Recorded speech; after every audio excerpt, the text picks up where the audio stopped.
నమస్కారం. ETV news కి స్వాగతం. ముందుగా ముఖ్యాంశాలు. ఏపీలో గతి తప్పుతున్న విద్యా వ్యవస్థ 2021-22లో 10వ తరగతి లోపు 16.29% చదువుకు స్వస్తి. 11,000కు పెరిగిన ఏకోపాధ్యాయ బడులు.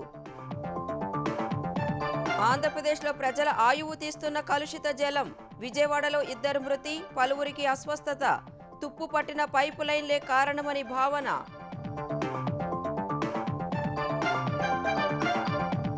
హైకోర్టు ఉపశమనంతో మాచర్ల ఎస్పీ ఎదుట హాజరైన పిన్నెల్లి. అనేక కేసులున్నా పట్టుకోవడంలో విఫలమైన పోలీసులు. కోర్టుకెళ్లే వరకు తాత్సారం.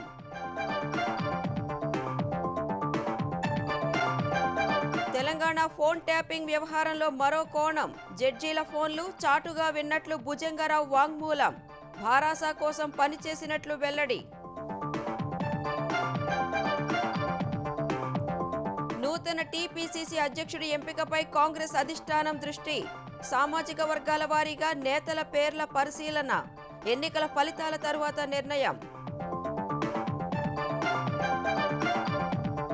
జోరుగా సాగుతున్న సార్వత్రిక ఎన్నికల చివరి విడత ప్రచారం. కోల్కతాలో ప్రధాని మోదీ భారీ రోడ్ షో. 9 కిలోమీటర్ల పాదయాత్ర చేసిన మమత.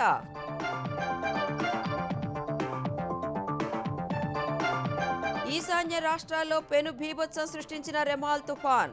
భారీ వర్షాలకు 25 మంది మృతి. నేడు కూడా వానలు పడతాయన్న ఐఎండీ.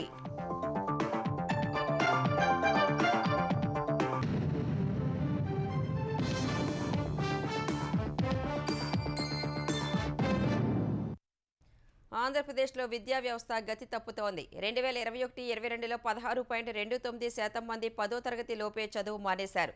గతేడాది 46 పాఠశాలలో ఒక్క విద్యార్థి చేరలేదు. 22,000కు పైగా బడుల్లో 50 కంటే తక్కువ మంది పిల్లలు ఉన్నారు. ఏకోపాధ్యాయ బడులు గతం కంటే భారీగా పెరిగి 11,000కు చేరాయి. మరోవైపు సెకండరీ గ్రేడ్ టీచర్లను తయారు చేయాల్సిన డైట్ కళాశాలల్లో 60% అధ్యాపక పోస్టులు ఖాళీగా ఉన్నాయి.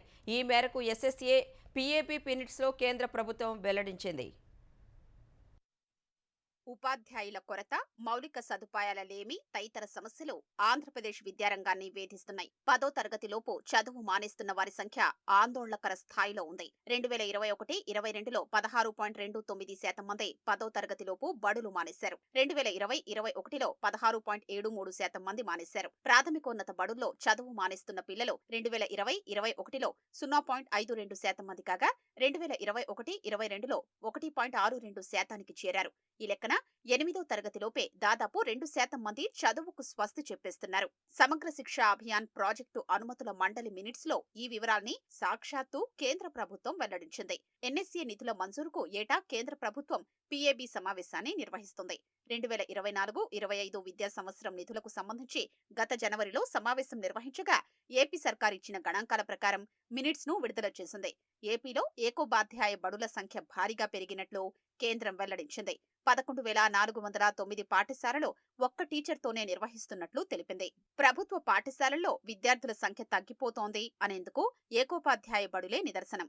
2020 అక్టోబరు నాటికి సింగిల్ టీచర్ బడిలో 7,774 ఉండగా 2021-22 సంవత్సరానికి 9,602కు చేరింది. ఇప్పుడు 11,000కు పెరిగింది.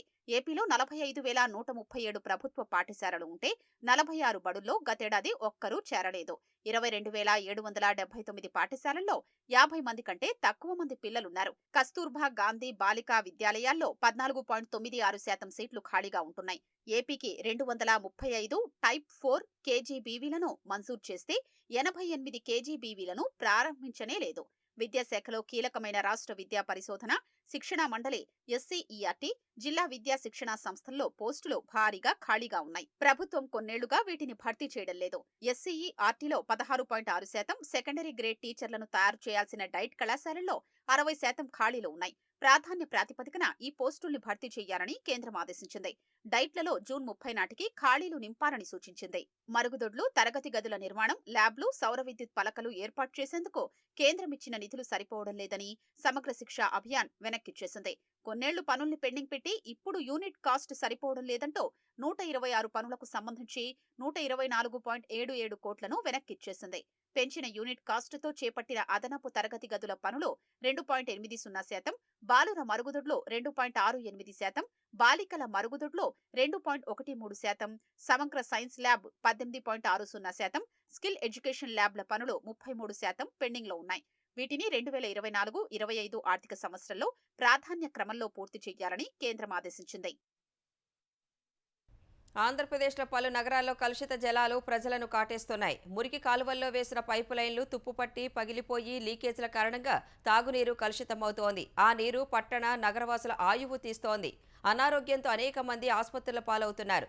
మొన్న గుంటూరు, నేడు విజయవాడలో నిండు ప్రాణాలు బలైన ప్రభుత్వ యంత్రాంగం మొద్దునిద్ర వీడటం లేదు. ఆంధ్రప్రదేశ్లో ఇంటింటికి రక్షిత తాగునీరు అందిస్తామన్న పాలకుల హామీలు నీటి మూటలయ్యాయి. నగర ప్రజలకు సురక్షిత నీరు కరువైంది. తుప్పుపట్టిన తాగునీటి పైపులు ప్రజారోగ్యాన్ని హరిస్తున్నాయి. ఈ ఏడాది ఫిబ్రవరిలో కలుషిత నీరు తాగి గుంటూరులో 3 చనిపోగా 200 మందికి పైగా అనారోగ్యంతో ఆసుపత్రుల్లో చేరారు. ఇప్పుడు విజయవాడ మొగల్రాజపురంలో కలుషిత జలాలు తాగి 2 రోజుల వ్యవధిలోనే 2 బలయ్యారు. మరో 26 మంది వాంతులు, విరేచనాలతో ఆసుపత్రుల్లో చేరారు. అస్వస్థతకు గురవుతున్న వారి సంఖ్య క్రమంగా పెరగడం ఆందోళన కలిగిస్తోంది. మొగల్రాజపురం పటమటవారి వీధిలోని పైపుల్లో సరఫరా అవుతున్న నీరు రంగుమారి దుర్వాసన వస్తోందంటూ ప్రజలు ఫిర్యాదు చేసినా నివారణా చర్యలు చేపట్టలేదు. తుప్పుపట్టిన పైపులైన్లు మార్చేందుకు ప్రయత్నించలేదు. విజయవాడ శివారు ప్రాంతాలకు ఇప్పటికీ రంగుమారిన నీరే సరఫరా అవుతోంది. తాగునీటి కుళాయి కనెక్షన్లకు మీటర్లు బిగించడం, ఛార్జీల పెంపుపై ప్రభుత్వం చూపిస్తున్న శ్రద్ధ ప్రజారోగ్యంపై చూపడం లేదు. దశాబ్దాల క్రితం వేసిన తాగునీటి పైపులైన్లు పూర్తిగా తుప్పుబట్టి శిథిలావస్థకు చేరాయి. వాటి స్థానంలో కొత్తవి ఏర్పాటు చేయాల్సి ఉన్నా ఈ 5 ఏళ్లలో కనీసం ఒక్కచోట కూడా మార్చలేదు.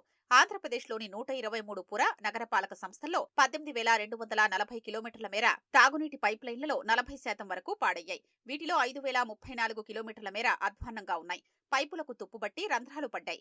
అనేక చోట్ల తాగునీటి పైపులు మురుగు కాలువలకు పక్కనే ఉండడంతో ఆ నీరు తాగునీటి పైప్లైన్లలో కలిసిపోతోంది. ఫలితంగా ప్రజలు అనారోగ్యంతో ప్రాణాలు కోల్పోతున్నారు. ఈ వాటర్ వల్ల ఏదో ట్రబుల్ వచ్చి మొత్తానికి మా అమ్మగారు, మా నాన్నగారు వాంతులు, ఇరేషనాలు 5 రోజులు హాస్పిటల్ అండి. మహా ఇబ్బంది పడ్డాం సార్. ఓన్లీ నీళ్ళ వల్లే అనుకుని ఉన్నాం మేము. మాకు తెలుసండి దాంట్లో నల్లగా డస్ట్ వస్తుంది సార్ వాటర్లో. దాని గురించి చాలామంది చెప్పాం సార్, ఎవరు పట్టించుకోలేదు ఇంతవరకు. 3 ఈరోజులు అయినాయి, 3 వాంతులు అయినాయి. సెలైన్లు పెట్టించాం, బాగానే ఉన్నాడు. 10ంటికి సీరియస్ అయింది. ఏరే హాస్పిటల్ తీసుకెళ్ళాం, మా వల్ల కాదన్నారు. ఏరే హాస్పిటల్ తీసుకెళ్తే మధ్యలోనే ప్రాణం పోయింది. 10 రోజుల నుంచి అయ్యా నీళ్లు బాగా ఇదిగా ఉంది. డ్రైనేజ్ నీళ్లు సమస్య. అత్తయ్యని మామయ్యని హాస్పిటల్లో చేర్చాము. వీళ్ళు నీళ్ళ సమస్య అని చెప్పారు డాక్టర్ గారు. అప్పుడు మేము వెళ్తే అప్పుడు నేను ఉన్నాను. బాగట్లేదు నీళ్ళు, వాటర్ బాగా అసలు బాగా మురుగులుగా వస్తున్నాయి. ఎలుపు నలుపు అట్లా వస్తున్నాయి. ఏంటంటే బాగు చేస్తున్నాము, ట్యాంక్ ఇది కడుగుతున్నాము అన్నారు. మంచినీళ్ళు అయ్యే పట్టుకున్నా తెలియదు కదా, తాగేస్తున్నారు తేరుకున్నాక. ఇట్లా వస్తున్నాయి జనాలకి. తాగునీటి కలుషితానికి తుప్పుపట్టిన పైపులైన్లు ఒక కారణమైతే రిజర్వాయర్లు సరిగా శుభ్రం చేయకపోవడం, బోరు నీటిని నేరుగా సరఫరా చేయడం మరో కారణమని తెలుస్తోంది. నదుల్లో నీటి ప్రవాహం తగ్గడం, జలాశయాలు అడుగంటడంతో ఏపీలోని 6-7 నగరాల్లో ఈ ఏడాది వేసవిలో తాగునీటి సరఫరాకు ఇబ్బందులు ఏర్పడ్డాయి. ప్రత్యామ్నాయంగా బోర్లు తవ్వించి నీటిని నేరుగా రిజర్వాయర్లలో నింపి ప్రజలకు సరఫరా చేస్తున్నారు. నీటిని శుద్ధి చేయనందున ప్రజలు అనారోగ్యానికి గురవుతున్నారు. నీటి శుద్ధి కేంద్రాల నుంచి వచ్చే నీటిని రిజర్వాయర్ల ద్వారా ఇళ్లకు సరఫరా చేస్తుంటారు. వీటిలో నాచు, బురద పట్టకుండా 6 నెలలకోసారైనా శుభ్రం చేయాలి. ఇందుకోసం టెండర్లు పిలుస్తున్నా పనులైతే సరిగా జరగడం లేదు. గుత్తేదారులతో ఇంజనీర్లు కుమ్మక్కై బిల్లులు స్వాహా చేస్తున్నారనే ఆరోపణలు ఉన్నాయి. ఒక 31 ఇంటి నుంచి లూజ్ మోషన్ కంప్లైంట్స్ మనకి వచ్చింది. ప్రతి కేస్ డిఎంహెచ్ఓ సొంతంగా, అంటే ఎన్టీఆర్ డిస్ట్రిక్ట్ డిఎంహెచ్ఓ సొంతంగా వెళ్ళి అది చూడడం కూడా జరిగింది. అంటే భయపడాల్సిన అవసరం లేదు, ప్రాబ్లం ఏం లేదు. వాటర్ పొల్యూషన్ ద్వారా ప్రాబ్లం వస్తుంది అంటే చాలా చోట్ల వస్తుంది. ఇది ఒక్క కేసు మాత్రమే వచ్చింది కాబట్టి ప్రాబ్లం లేదు. అయినా సరే మీరు దయచేసి, ఇప్పుడు వర్షాకాలం కూడా కొద్దిగా మన స్టార్ట్ అయింది కాబట్టి, ఆ వెదర్ చేంజ్ కూడా ఉంది కాబట్టి దయచేసి మీరు వాటర్ ఖచ్చితంగా హీట్ చేసుకుని, అంటే బాయిల్ చేసుకున్న తర్వాత మాత్రమే, అంటే కొంచెం సేపు ఆగిన తర్వాత మాత్రమే మీరు తాగాలి. అనంతపురం, ప్రకాశం, కృష్ణా, గుంటూరు జిల్లాల్లోనూ ఇటీవల అనేక మంది వాంతులు, విరేచనాలతో ఆసుపత్రుల్లో చేరారు. హత్యాయత్నం కేసుల్లో అరెస్టు కాకుండా ఆంధ్రప్రదేశ్ హైకోర్టు నుంచి తాత్కాలిక ఉపశమనం పొందిన గంటల వ్యవధిలోనే మాచర్ల వైకాపా ఎమ్మెల్యే పిన్నెల్లి రామకృష్ణారెడ్డి నర్సరావుపేటలో ప్రత్యక్షమయ్యారు. 3 కేసుల్లో జూన్ 6 వరకు ఆయన్ను అరెస్టు చేయొద్దంటూ మంగళవారం మధ్యాహ్నం హైకోర్టు ఉత్తర్వులు ఇవ్వగా రాత్రి 9 గంటలకు ఆయన నర్సరావుపేట చేరుకుని స్థానికంగా ఓ హోటల్లో బస చేశారు. అర్ధరాత్రి 12 గంటలకు మాచర్ల ఎస్పీ మల్లికా గార్గ్ ఎదుట హాజరయ్యారు. ప్రతిరోజు ఎస్పీ ముందు హాజరు కావాలని హైకోర్టు ఆయనకు షరతు విధించింది. అన్ని కేసుల్లో అరెస్టు కాకుండా హైకోర్టు హైకోర్టు నుంచి ఉపశమనం పొందే వరకు పిన్నెల్లిని పట్టుకోలేకపోవడం పోలీసుల ఘోర వైఫల్యానికి అద్దం పడుతోంది. ఈవీఎంల విధ్వంసం, హత్యాయత్నం, అల్లర్లు, దాడులు, బెదిరింపులు తదితర అభియోగాలతో నమోదైన కేసుల్లో నిందితుడిగా ఉన్న పిన్నెల్లి రామకృష్ణారెడ్డి ఈ నెల 15న రాష్ట్రం దాటిపోయారు. అయినా పోలీసులు పట్టుకునేందుకు ప్రయత్నించలేదు. పాల్వాయి గేటు పోలింగ్ కేంద్రంలో పిన్నెల్లి రామకృష్ణారెడ్డి ఈవీఎంలు, వీవీప్యాట్లను నేలకేసి కొట్టిన ఘటన సీసీటీవీ ఫుటేజ్ ఈ నెల 21న వెలుగు చూడటం, ఈసీ తీవ్రంగా స్పందించడంతో అప్పటికప్పుడు ఆయన్ను అరెస్టు చేసేందుకు ప్రత్యేక బృందాలు ఏర్పాటు చేశారు. 2 రోజుల పాటు గాలిస్తున్నట్లు ప్రకటనలు ఇవ్వడమే తప్ప పట్టుకోలేదు. ఈ కేసులో హైకోర్టును ఆశ్రయించి అరెస్టు కాకుండా ఆయన తాత్కాలిక రక్షణ పొందారు. హత్యాయత్నం కేసులో అరెస్టు చేసే అవకాశం ఉన్నా పోలీసులు చొరవ చూపలేదు. చివరికి ఆ కేసుల్లోనూ పిన్నెల్లి హైకోర్టును ఆశ్రయించి అరెస్టు కాకుండా ఉత్తర్వులు పొందే వరకు పోలీసులు మౌన ముద్ర దాల్చారు. దళితుడైన నోముల మాణిక్యారావు, ఆయన కుటుంబంపై జరిగిన దాడి కేసులో ఐపీసీ 307 సెక్షన్కు పోలీసులు చేర్చలేదని తెలుగుదేశం పోలిట్ బ్యూరో సభ్యుడు వర్ల రామయ్య విమర్శించారు. ఈ మేరకు డీజీపీ హరీష్ కుమార్ గుప్తాకు ఆయన లేఖ రాశారు. దాడి ఘటనపై తొలుత మంగళగిరి రూరల్ పోలీస్ స్టేషన్లో ఫిర్యాదు చేసినా ఎఫ్ఐఆర్ నమోదు చేయడానికి ఎస్ఐ నిరాకరించారని పేర్కొన్నారు. డీజీపీ ఆదేశాలతో 0 ఎఫ్ఐఆర్ నమోదు చేశారని గుర్తు చేశారు. నోముల మాణిక్యారావు తెలుగుదేశం ఎన్నికల ఏజెంట్గా కూర్చున్నందుకే హత్య చేసేందుకు ప్రయత్నించారని వర్ల రామయ్య ఆరోపించారు. ఈ మేరకు అన్ని ఆధారాలు ఉన్నప్పటికీ ఎఫ్ఐఆర్ నమోదుకు నిరాకరించడం, సెక్షన్ 307ను చేర్చకపోవడం వైకాపాతో ఎస్ఐకి ఉన్న సంబంధాలను స్పష్టంగా తెలియజేస్తున్నాయని ఆరోపించారు. మంగళగిరి రూరల్ పోలీసులు ఎఫ్ఐఆర్లో ఐపీసీ 307 సెక్షన్ చేర్చేలా ఆదేశాలు జారీ చేయాలని డీజీపీకి వర్ల రామయ్య విజ్ఞప్తి చేశారు. తెలంగాణలో స్పెషల్ ఇంటెలిజెన్స్ బ్రాంచ్ కేంద్రంగా జరిగిన ఫోన్ ట్యాపింగ్ వ్యవహారంలో జడ్జీల ఫోన్లను సైతం ట్యాప్ చేసినట్లు బహిర్గతం కావడం సంచలనంగా మారింది. ప్రభుత్వ కేసులు, భారాస నేతలకు సంబంధించిన కేసుల్ని పర్యవేక్షిస్తున్న న్యాయవాదులతో పాటు హైకోర్టు న్యాయమూర్తుల ఫోన్లు ట్యాప్ అయినట్లు కోర్టుకు పోలీసులు సమర్పించిన నిందితుడి నేరాంగీకార వాంగ్మూలంలో పేర్కొన్నారు. తెలంగాణలో సంచలనం సృష్టించిన ఫోన్ ట్యాపింగ్ కేసులో ఇప్పటి వరకు రాజకీయ నాయకుల ఫోన్లే లక్ష్యంగా చేసుకున్నట్లు తెలియగా ఆ జాబితాలో జడ్జిలు, జర్నలిస్టులు ఉన్నట్లు కేసులో కీలక నిందితుడు అదనపు ఎస్పీ నాయని భుజంగరావు వాంగ్మూలంలో తెలిపారు. వ్యక్తిగత జీవితాలకు సంబంధించిన సమాచారం సేకరించడం ద్వారా అవసరమైనప్పుడు వారిని ప్రభావితం చేయాలి అనుకున్నట్లు భుజంగరావు వెల్లడించారు. ఫోన్ ట్యాపింగ్ పై డీజీపీ, అదనపు డీజీపీలు క్షుణ్ణంగా సమీక్ష జరిపేవారు కాదని, ట్యాప్ చేసే ప్రతి ఫోన్ నంబర్ను పరిశీలించేవారు కాదని వాంగ్మూలంలో చెప్పారు. ఎస్ఐబీ మాజీ ఓఎస్డీ రాధాకృష్ణ రావు, డీఎస్పీ ప్రణీత్ రావు ఇష్టానుసారంగా వ్యవహరించారని వివరించారు. భారాసాకు మేలు చేకూర్చేందుకు 2018 శాసనసభ ఎన్నికలకు ముందే అప్పటి ఇంటెలిజెన్స్ చీఫ్ నవీన్ చంద్ ను సంప్రదించిన తర్వాతే ఎస్ఐబీలో Prabhakar Rao special operation team ను ప్రారంభించినట్లు వెల్లడించారు. ఫోన్ ట్యాపింగ్ ద్వారానే మునుగోడు ఉప ఎన్నిక సమయంలో మునుగోడు శివార్లలో ₹1 కోటి పట్టుకోగలిగామని భుజంగరావు చెప్పారు. భారాసా ప్రభుత్వ విధానాన్ని ట్రోల్ చేసే వ్యక్తుల ఫోన్లపై ప్రణీత్ రావు బృందం నిఘా పెట్టేదని వెల్లడించారు. అనంతరం టాస్క్ ఫోర్స్, ఎస్ఓటీ బృందాలతో క్షేత్రస్థాయి ఆపరేషన్లు నిర్వహించేవారన్న భుజంగరావు భారాసాను ఇబ్బంది పెట్టే విద్యార్థి సంఘాల నేతల ఫోన్లను ట్యాప్ చేసేవారని తెలిపారు. భారాసా ఇబ్బందుల్లో ఉన్న సమయాల్లో బయటపడేసేందుకు ఫోన్ ట్యాపింగ్ సమాచారం ఆధారంగా ఆపరేషన్లు చేపట్టేవారని చెప్పారు. ఈటెల రాజేందర్ భారాసా నుంచి సస్పెండ్ అయినప్పుడు హుజూరాబాద్ ఉప ఎన్నిక, టీఎస్పీఎస్సీ పేపర్ లీకేజీపై నిరుద్యోగ యువత ఆందోళనలు, ఎమ్మెల్యేలకు ఎరా కేసు లాంటి సందర్భాల్లో క్షేత్రస్థాయిలో పోలీసులకు సమాచారం చేరవేసి పరిస్థితి అదుపులోకి తెచ్చే ప్రయత్నం జరిగేదన్నారు. ఎన్నికల్లో భారాసాకు ఆర్థిక వనరులు సమకూర్చేందుకు అవసరమైన సమాచారం కోసం ప్రభాకర్ రావు తమకు ఆదేశాలిచ్చేవారని తెలిపారు. హైటెక్ సిటీలోని ఓ పెట్రోల్ బంక్ వ్యవహారంలో సంధ్యా కన్వెన్షన్ శ్రీధర్రావు, అతడి వ్యాపార భాగస్వామితో సాంబశివరావుకు వివాదం ఏర్పడగా దీన్ని ఆసరాగా చేసుకుని భారాసాకు 15 కోట్ల నిధులు సమకూర్చాలని శ్రీధర్రావుపై ఒత్తిడి తెచ్చామని చెప్పారు. ఈ క్రమంలో శ్రీధర్రావు భారాసా కోసం ఎస్బీఐ నుంచి 13 కోట్ల ఎలక్టోరల్ బాండ్లు కొన్నారని, సాంబశివరావుతో రాజీ కోసం 2 కోట్లు ఇచ్చారని వెల్లడించారు. ఇటీవలి అసెంబ్లీ ఎన్నికల్లో కేసీఆర్ కామారెడ్డి నియోజకవర్గంలో బరిలో దిగడంతో ఆ ఎన్నిక కోసం కేఎంఆర్ పేరిట ప్రత్యేకంగా వాట్సాప్ గ్రూప్ ఏర్పాటు చేసినట్లు భుజంగరావు, తిరుపతన్న తమ వాంగ్మూలాల్లో పేర్కొన్నారు. భాజపా అభ్యర్థి వెంకటరమణారెడ్డి, రేవంత్ రెడ్డి సోదరుడు కొండలరెడ్డిల కార్యకలాపాలపై నిఘా ఉంచుతూ గ్రూప్లో సమాచారాన్ని షేర్ చేసినట్లు తెలిపారు.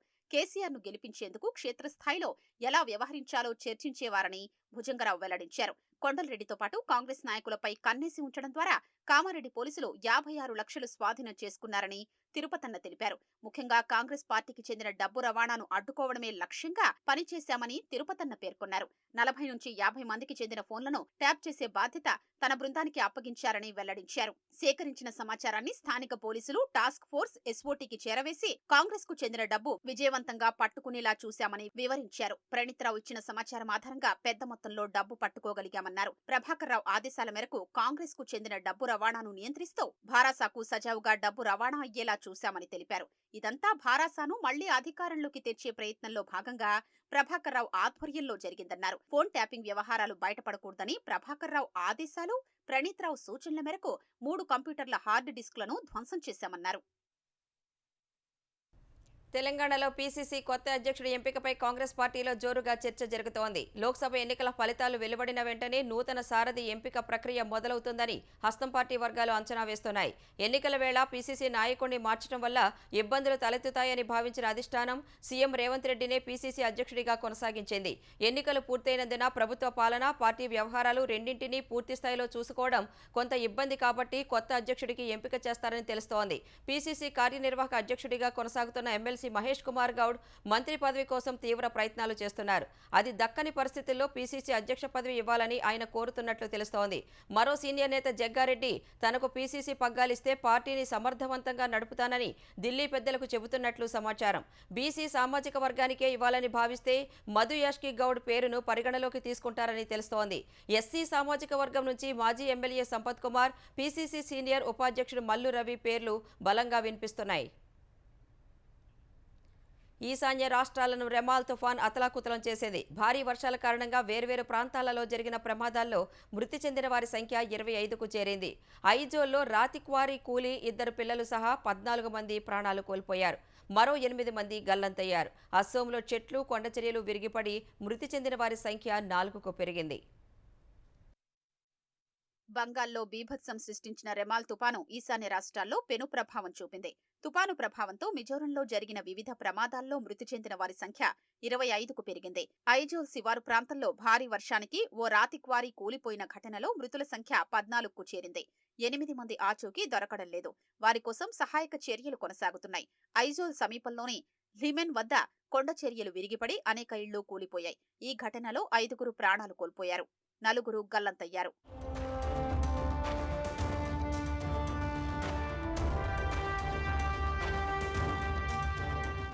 రెమాల్ తుపాను ప్రభావంతో మిజోరంలో దాదాపు 150 ఇళ్లు ధ్వంసమయ్యాయి. డజన్ల కొద్దీ చెట్లు, విద్యుత్ స్తంభాలు నేలకూలాయి. అనేక రహదారులపై రాకపోకలు స్తంభించాయి. మిజోరంలో నేడు కూడా చాలా చోట్ల వర్షాలు కురుస్తాయని భారత వాతావరణ విభాగం ఐఎండీ వెల్లడించింది.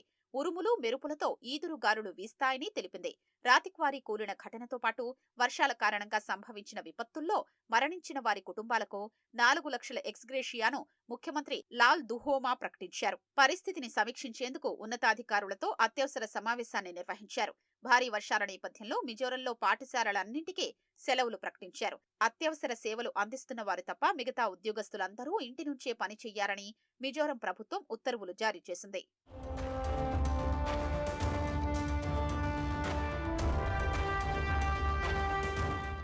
రెమాల్ తుఫాను ప్రభావంతో అసోంలో కూడా భారీ వర్షాలు కురుస్తున్నాయి.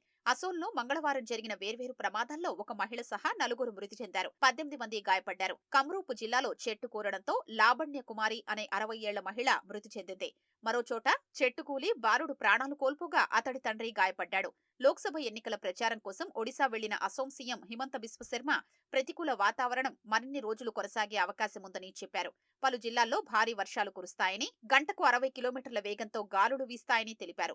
ప్రజలందరూ ఇళ్లల్లోనే ఉండాలని, అత్యవసర పనులు ఉంటేనే బయటకు రావాలని సూచించారు. రెమాల్ తుపాను ప్రభావంతో కురిసిన కుండపోత వర్షానికి త్రిపురలో ఇళ్లల్లోకి నీరు చేరి 746 మంది నిరాశ్రయులయ్యారు. ప్రాణనష్టం జరగనప్పటికీ విద్యుత్, వ్యవసాయ రంగాలపై ప్రభావం చూపింది. మేఘాలయలో వర్షాల వల్ల సంభవించిన ప్రమాదాల్లో 2 వ్యక్తులు మరణించారు. 500 మందికి పైగా గాయపడ్డారు. ఆంధ్రప్రదేశ్లో వృద్ధులకు మరోసారి ఇబ్బందులు తప్పేలా లేవు. జూన్ 1న సామాజిక భద్రతా పింఛన్లను లబ్ధిదారుల బ్యాంకు ఖాతాల్లోనే జమ చేయాలని ప్రభుత్వం నిర్ణయం తీసుకుంది. సచివాలయాల సిబ్బంది ద్వారా ఇంటింటికి పంపిణీ చేసే అవకాశం ఉన్న పింఛన్దారులను ఇళ్ల నుంచి బయటకు రప్పించి ఏప్రిల్ 1న గ్రామ, వార్డు సచివాలయాల్లో పంపిణీ చేసింది. మేలో బ్యాంకు ఖాతాలో నగదు జమ చేసి వారిని మరింత ఇబ్బందులు పెట్టింది. ఇప్పుడు కూడా అదే విధానాన్ని కొనసాగించాలని నిర్ణయించింది. దివ్యాంగులు, నడవలేని వారు, వీల్ చైర్లోనే ఉండేవారికి మాత్రమే ఇంటి వద్ద పింఛన్లు పంపిణీ చేస్తామని ప్రభుత్వం తెలిపింది. ఉత్తరాంధ్రలో విలువైన భూములపై కన్నేసిన వైకాపా పెద్దలు ఎన్నికల హడావుడిలో కొంత తగ్గుముఖం పట్టినా మళ్లీ పావులు కదుపుతున్నారు. దాదాపు 100 కోట్ల విలువైన మాన్సాస్ భూమిని కొట్టేసేందుకు ప్రయత్నాలు సాగిస్తున్నారు. విజయనగరం రాజులు గుళ్ళు, విద్యాలయాలకు దానమిచ్చిన వందల కోట్ల విలువైన భూముల ఆక్రమణకు నిరంతరం ప్రయత్నాలు సాగుతూనే ఉన్నాయి. విజయనగరంలో దాదాపు 100 కోట్ల విలువైన దేవాదాయ భూములపై కన్నేసి దాన్ని అధికార పార్టీ నేతల సహకారంతో సొంతం చేసుకోవాలని కొందరు ప్రయత్నిస్తున్నారు. ఆ భూమి దేవాదాయ శాఖ పరిధిలోనిదని గతంలో స్పష్టంగా చెప్పినా మళ్లీ తెర వెనుక పావులు కదుపుతున్నారు. దేవాదాయ మంత్రితో పాటు ఉత్తరాంధ్రకు చెందిన ఓ కీలక మంత్రి ఈ వ్యవహారం వెనుక ఉన్నారని తెలుస్తోంది. నిషేధిత జాబితా నుంచి ఈ భూమిని తొలగించాలంటూ 2 ఏళ్ల క్రితమే అర్జీ పెట్టగా అప్పటి దేవాదాయ కమిషనర్ తిరస్కరించారు. ఫిబ్రవరిలో మరోసారి అప్పీల్ చేయగా ఎన్ఓసీ ఇచ్చేందుకు విశ్వ ప్రయత్నాలు జరుగుతున్నట్లు తెలుస్తోంది. గుంటూరు శ్రీనివాసరావుపేటలో శ్రీ వెంకటేశ్వర స్వామి గుడి వద్ద ఉద్రిక్తత చోటు చేసుకుంది. ఆలయానికి చెందిన స్థలాన్ని మున్సిపల్ అధికారులు పార్కు నిర్మాణం పేరిట ఆక్రమించేందుకు ప్రయత్నిస్తున్నారని ఆలయ పాలకవర్గం, భక్తులు ఆరోపించారు. కమిషనర్ ఆదేశాలతో మున్సిపల్ సిబ్బంది అర్ధరాత్రి వచ్చి దేవాలయానికి చెందిన స్థలంలో కంచె వేశారని భక్తులు ఆగ్రహం వ్యక్తం చేశారు.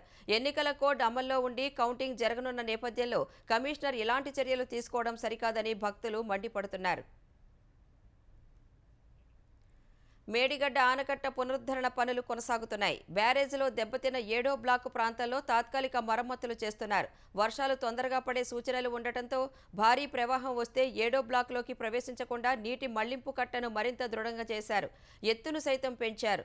బ్యారేజ్కి దిగువన షీట్ పైల్స్ నదీ గర్భంలోకి దించుతున్నారు. సీసీ బ్లాక్ అమరిక చేపట్టారు. గేట్లకు సంబంధించి కటింగ్ పనులు, గ్రౌండింగ్కు సంబంధించిన డ్రిల్లింగ్ పనులు జరుగుతున్నాయి. కటింగ్, డ్రిల్లింగ్ పనులకు ఎక్కువగా సమయం పడుతోంది. ఒక ప్రాంతంలో డ్రిల్లింగ్ చేయడానికి 8 గంటలకు పైగా సమయం పడుతున్నట్లు అధికారులు చెబుతున్నారు.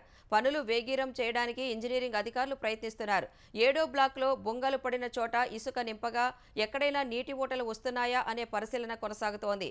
Central soil and materials research station నిపుణుల బృందం మేడిగడ్డ బ్యారేజీని పరిశీలించాల్సి ఉండగా పర్యటనపై ఇంకా స్పష్టత రాలేదు. సోమ్ డిస్టిలరీస్ కంపెనీ తమ ఉత్పత్తులను సరఫరా చేసుకునేందుకు నిబంధనల మేరకే తెలంగాణ బెవరేజెస్ కార్పొరేషన్ అనుమతి ఇచ్చిందని ఎక్సైజ్ శాఖ మంత్రి జూపల్లి కృష్ణారావు స్పష్టం చేశారు. కొత్త మద్యం బ్రాండ్లకు సంబంధించి తమ వద్దకు ఎలాంటి దరఖాస్తులు రాలేదని, తాను గతంలో చేసిన వ్యాఖ్యలకు కట్టుబడి ఉన్నానని మంత్రి జూపల్లి ప్రకటన విడుదల చేశారు. హోల్సేల్ మద్యం బ్రాండ్లకు అనుమతి ఇచ్చే విషయంలో నిబంధనల మేరకు నిర్ణయం తీసుకునే అధికారం బెవరేజెస్ కార్పొరేషన్కు ఉందన్నారు. ఆ ఫైల్ తన వద్దకు రాలేదని, బెవరేజెస్ కార్పొరేషన్ రోజువారీ కార్యకలాపాలు తమ దృష్టికి రావని మంత్రి వివరించారు. దీన్ని కూడా భారాస నాయకులు రాజకీయం చేయడం విడ్డూరంగా ఉందన్నారు. ఇలాంటి దుష్ప్రచారాలను మానుకోవాలని సూచించారు. ఇప్పటికే ఉన్న ఎక్సైజ్ పాలసీ ప్రకారమే బెవరేజెస్ కార్పొరేషన్ ఎండీ సోమ్ డిస్టిలరీస్తో పాటు ఇతర కంపెనీలకు మద్యం సరఫరాకు అనుమతులిచ్చారని తెలిపారు. భారాస ప్రభుత్వ హయాంలో కొత్త బ్రాండ్లకు అనుమతులిచ్చిన విషయాన్ని మంత్రి గుర్తు చేశారు. భారత రాష్ట్ర సమితి నిర్వహించనున్న తెలంగాణ దశాబ్ది ఉత్సవాల్లో ప్రతి ఒక్క తెలంగాణ బిడ్డ పాల్గొనాలని కేటీఆర్ కోరారు. ఆవిర్భావ దినోత్సవ ఉత్సవాలను 3 రోజుల పాటు ఘనంగా నిర్వహించనున్నట్లు తెలిపిన ఆయన తెలంగాణ అంటే కేసీఆర్, తెరాస అని చెప్పారు. ప్రాణాలను లెక్క చేయకుండా ఆమరణ నిరాహార దీక్ష చేసి తెలంగాణ సాధించుకున్న కేసీఆర్ ఆధ్వర్యంలో 3 రోజుల కార్యక్రమాలను విజయవంతం చేద్దామని పిలుపునిచ్చారు. జూన్ 1న సాయంత్రం 5 గంటలకు గన్నపార్కులోని అమరవీరుల స్తూపం నుంచి ట్యాంక్ బండ్ అమరజ్యోతి వరకు అమరవీరులకు నివాళిగా కొవ్వొత్తుల ర్యాలీ నిర్వహించనున్నట్లు తెలిపారు. ఈ కార్యక్రమానికి కేసీఆర్ హాజరవుతారని కేటీఆర్ చెప్పారు. జూన్ 2న పార్టీ కేంద్ర కార్యాలయం తెలంగాణ భవన్లో ఆవిర్భావ దినోత్సవ సంబరాలను నిర్వహించనున్నట్లు కేటీఆర్ తెలిపారు. ఉదయం 9:30కు జాతీయ జెండాతో పాటు పార్టీ జెండాను పార్టీ అధినేత కేసీఆర్ ఎగురవేస్తారని వివరించారు. 3వ తేదీన జిల్లాలో పార్టీ అధ్యక్షుల ఆధ్వర్యంలో సమావేశాలు, పార్టీ జెండా ఆవిష్కరణ అనంతరం పండ్లు, ఆహార పంపిణీ వంటి సేవా కార్యక్రమాలు నిర్వహించాలని కేటీఆర్ పిలుపునిచ్చారు. అమెరికాలోని టెక్సాస్లో గాలివాన బీభత్సం సృష్టించింది. బలమైన గాలులకు చెట్లు, విద్యుత్ స్తంభాలు నేలకూలి 10 లక్షల జనాభా, వ్యాపారాలకు విద్యుత్ సరఫరా నిలిచింది. పలు ఇళ్లు దెబ్బతిన్నాయి. టోర్నడోలు, ప్రతికూల వాతావరణం వల్ల వివిధ ఘటనల్లో మెమోరియల్ డే హాలిడే వారాంతంలో 25 మంది వరకు ప్రాణాలు కోల్పోయారు. ఆ విషాదం నుంచి కోలుకునేలోపే మరోసారి గాలివాన విరుచుకుపడింది. డాలస్, ఫోర్ట్ వర్త్ సహా ఉత్తర టెక్సాస్ ప్రాంతాల్లో విద్యుత్ అంతరాయం ఎక్కువగా ఉంది. ఒక్క డాలస్ కౌంటీలోనే 3 లక్షల మంది కస్టమర్లకు కరెంటు సరఫరా నిలిచిపోయింది.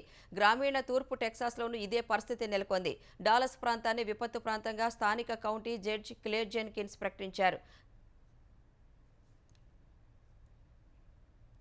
సార్వత్రిక ఎన్నికల చివరి విడత ప్రచారంలో భాగంగా కోల్కతాలో మంగళవారం భాజపా తృణమూల్ కాంగ్రెస్ ముఖ్య నేతలు రోడ్ షో నిర్వహించారు. కోల్కతాలో ప్రధాని మోదీ తొలిసారి భారీ రోడ్ షోలో పాల్గొన్నారు. శ్యామ్ బజార్ వద్ద నేతాజీ సుభాష్ చంద్రబోస్ విగ్రహం నుంచి వివేకానంద రెసిడెన్స్ వరకు సుమారు 2 కిలోమీటర్ల మేర ఆయన రోడ్ షో సాగింది. ప్రధాని మోదీ ప్రజలకు అభివాదం చేస్తూ ముందుకు సాగారు. రోడ్ షోకు పెద్ద ఎత్తున ప్రజలు తరలివచ్చారు. ప్రధానిపై భాజపా కార్యకర్తలు పూలవర్షం కురిపించారు. మరోవైపు తృణమూల్ అధినేత్రి బెంగాల్ సీఎం మమతా బెనర్జీ కోల్కతాలో 2 రోడ్ షోలు నిర్వహించారు. కాలినడకనే 9 కిలోమీటర్ల మేర ఆమె రోడ్ షో సాగింది. చేతులు జోడించి ప్రజలకు నమస్కరిస్తూ మమత ముందుకు కదిలారు. ఢిల్లీ ముఖ్యమంత్రి ఆప్ జాతీయ కన్వీనర్ అరవింద్ కేజ్రీవాల్ మంగళవారం ప్రధాని నరేంద్ర మోదీపై విమర్శలు గుప్పించారు. గత 10 ఏళ్లలో ప్రధాని ఏ పని చేయలేదని, దేని ఆధారంగా ఆయన ప్రజలను ఓట్లు అడుగుతున్నారని ప్రశ్నించారు. దేశ రాజధాని ఢిల్లీ, పంజాబ్లలో చేసిన అభివృద్ధి పనుల ఆధారంగానే ఆమ్ ఆద్మీ పార్టీ ఓట్లు అడుగుతోందని తెలిపారు.